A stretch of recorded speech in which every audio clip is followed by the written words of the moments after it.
You aren't going to want to hear this, but you are making yourself miserable.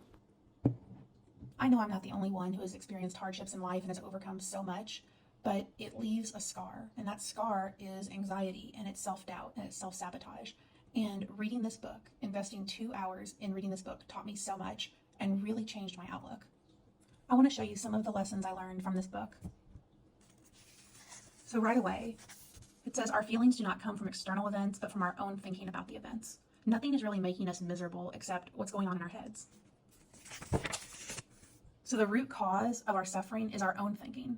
And if the root cause of our own suffering is our own thinking, then we have the solution. We just need to change our thinking. We can only ever follow one calling at a time, either inspiration or desperation in the present moment. So if you're thinking about all of your problems and are desperate to solve them and are plotting to solve them, that's the only calling you can be following. And the calling of your inspiration is masked. Look at this.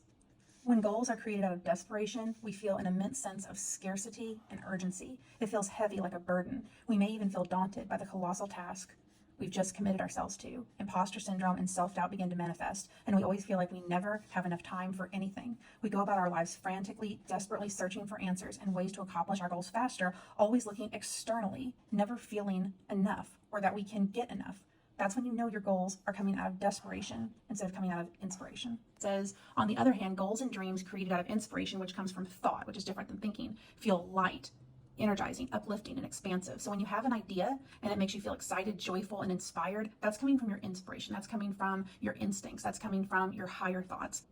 I immediately became such a happier person when I realized that I don't have to control everything and try to force everything to happen. And it says we become free from suffering, pain, and frustration and begin to fall into this state of non-thinking where things just happen for us instead of happening to us. I've left you a link below to check this book out. See if you have a coupon on it. The shipping is very cheap and you get a better price than you would get on that other website.